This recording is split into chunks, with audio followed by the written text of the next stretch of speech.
అనంతపురం జిల్లాలో వైఎస్ఆర్ కాంగ్రెస్ నేత ప్రసాద్ రెడ్డిని దారుణంగా హత్య చేశారు. రాప్తాడు తహసీల్దార్ కార్యాలయంలో దారుణంగా నరికి చంపారు దుండగులు. దీనికి సంబంధించి అనేక అనుమానాలు వ్యక్తమవుతున్నాయి. పోలీసులు కూడా విచారణ ప్రారంభించారు. ఇప్పటికే వైఎస్ఆర్సీపీ నేతలు కార్యకర్తలు కూడా రాప్తాడుకు బయలుదేరారు.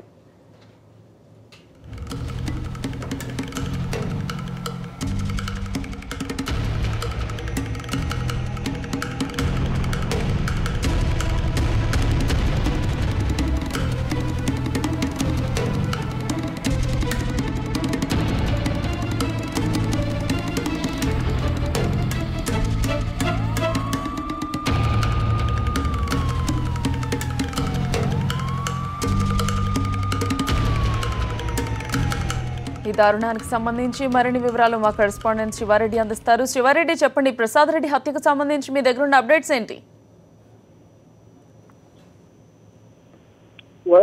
వర్ష అనంతపురం జిల్లాలో ఉద్రిక్త పరిస్థితులు ఉన్నాయి. ఎందుకంటే రాప్తాడు వైఎస్ఆర్ కాంగ్రెస్ పార్టీ నేత భూమిరెడ్డి ప్రసాద్ రెడ్డిని ఈ ఉదయం ప్రత్యర్థులు అత్యంత ఘాతుకంగా నరికి చంపారు. రాప్తాడు తహసీల్దార్ కార్యాలయానికి పని ప్రసాద్ రెడ్డి వచ్చారు. ఈ నేపథ్యంలోనే పూర్తి స్థాయిలో అంటే ప్రసాద్ రెడ్డి లోపలికి వెళ్లి తన పని చూసుకుంటూ ఉండగానే కంప్యూటర్ విభాగంలోకి నేరుగా ప్రవేశించిన గుర్తు తెలియని దుండగులు ఒకసారిగా కారంపొడి చెల్లి వేటకొడవలతో అత్యంత కిరాతకంగా నరికి చంపారు.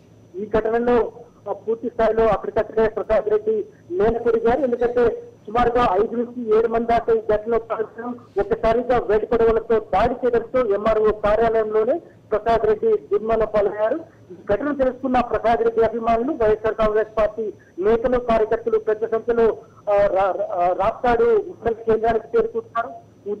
అక్కడ ఉద్రిక్త వాతావరణం అనుకుంది. ఎందుకంటే తమ నాయకుడు అదేవిధంగా పార్టీ బలోపేతానికి కృషి చేస్తున్న ప్రసాద్ రెడ్డిని ప్రత్యర్థులు దారుణంగా చంపడాన్ని పార్టీ శ్రేణులు జీర్ణించుకోలేకపోతున్నాయి. అందుకే ఇప్పటికే రాప్తాడు సమన్వయకర్త తోగుర్తి ప్రకాష్ రెడ్డి, అలాగే అనంతపురం మాజీ ఎమ్మెల్యే గురునాథ్ రెడ్డి ఈ హత్యను పూర్తి స్థాయిలో తీవ్రంగా ఖండించారు. కొద్దిసేపటి కిందటే తోగుర్తి చంద్రశేఖర్ రెడ్డి, మాజీ ఎమ్మెల్యే గురునాథ్ రెడ్డి, ఎరుసాబుడి తదితరులు ఘటనాస్థలానికి చేరుకున్నారు. పూర్తి స్థాయిలో ఇది టీడీపీ ప్రభుత్వం చేసిన హత్యగానే స్పష్టంగా ఆరోపించిన పరిస్థితి కనిపిస్తుంది. ఎందుకంటే పార్టీ బలోపేతానికి పనిచేస్తున్న భూమిరెడ్డి ప్రసాద్ రెడ్డికి అత్యంతగా కిరాతకంగా నరికి చంపింది మంత్రి పరిటాల వర్గీయులనని మృతుడి బంధువులు కూడా ఆరోపిస్తున్న పరిస్థితి కనిపిస్తోంది.